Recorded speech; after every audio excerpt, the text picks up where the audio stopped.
আকাশে উঠেছে সিয়ামের চাঁদ। শুরু হলো রহমত, বরকত ও নাজাতের মহিমান্বিত মাস পবিত্র মাহে রমজান। এই এক মাস যে মাসে বদলে যেতে পারে একটি মানুষের পুরো জীবন। এই রমজান আমরা কিভাবে গ্রহণ করছি? শুধু উপবাসের মাস হিসেবে, নাকি আত্মশুদ্ধি ও আল্লাহর নৈকট্য অর্জনের সুবর্ণ সুযোগ হিসেবে? বছর ঘুরে আবার এসেছে মাহে রমজান।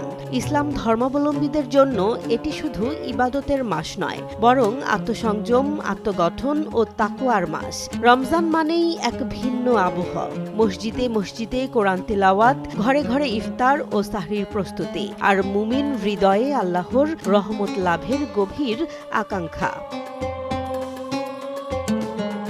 পবিত্র কোরআনে মহান আল্লাহ তাআলা রমজানের গুরুত্ব তুলে ধরে বলেন, তোমাদের ওপর রোজা ফরজ করা হয়েছে, যেমন ফরজ করা হয়েছিল তোমাদের পূর্ববর্তীদের ওপর, যাতে তোমরা মুত্তাকি হতে পারো। সূরা বাকারা আয়াত ১৮৩। অর্থাৎ রোজার মূল লক্ষ্য হলো মানুষকে তাকওয়াবান করে গড়ে তোলা। ইসলামের দৃষ্টিতে রোজা কেবল খাদ্য ও পানীয় থেকে বিরত থাকার নাম নয়, এটি হলো প্রবৃত্তির ওপর নিয়ন্ত্রণ, অন্যায় থেকে দূরে থাকা এবং আল্লাহর সন্তুষ্টির জন্য নিজেকে সংযত রাখার অনুশীলন।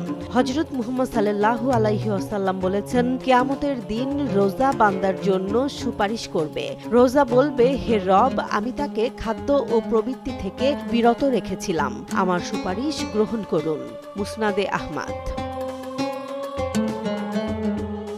রমজানের আরেকটি বড় ফজিলত তুলে ধরা হয়েছে সহিহ বুখারীর হাদিসে। রাসূল সাল্লাল্লাহু আলাইহি ওয়াসাল্লাম বলেন, রমজান এলে জান্নাতের দরজাগুলো খুলে দেয়া হয়, জাহান্নামের দরজাগুলো বন্ধ করে দেয়া হয় এবং শয়তানদের শৃঙ্খলিত করা হয়। অর্থাৎ এই মাসে নেক আমলের পথ সহজ করে দেয়া হয় মানুষের জন্য।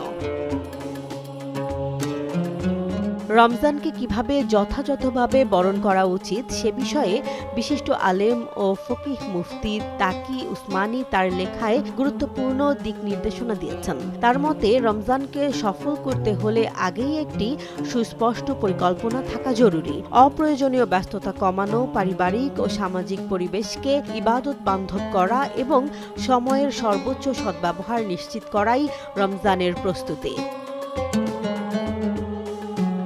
বিশেষজ্ঞদের মতে, রমজানকে শুধু রোজা রাখার মাস হিসেবে সীমাবদ্ধ না রেখে নামাজ, কোরআন তিলাওয়াত, জিকির, দোয়া এবং মানবিক গুণাবলী চর্চার মাসে পরিণত করতে হবে। অপ্রয়োজনীয় খরচ কমানো, অযথা কথা ও বিতর্ক এড়িয়ে চলা এবং আত্মশুদ্ধির দিকে মনোযোগ দেয়াই এই মাসের মূল শিক্ষা।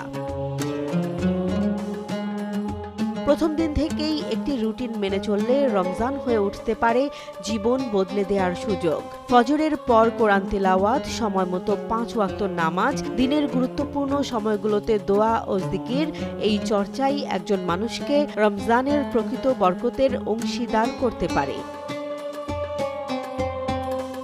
রমজান কোনো সাধারণ মাস নয়, এটি আল্লাহর পক্ষ থেকে দেয়া এক অনন্য সুযোগ, নিজেকে নতুন করে গড়ে তোলার, ভুল থেকে ফিরে আসার এবং রহমত, বরকত ও নাজাত অর্জনের। এই সুযোগ যেন হাতছাড়া না হয়, সেটাই এখন সবচেয়ে বড় দায়িত্ব। জেসমিন জাহান, নিউজ ডেস্ক, জনবাণী।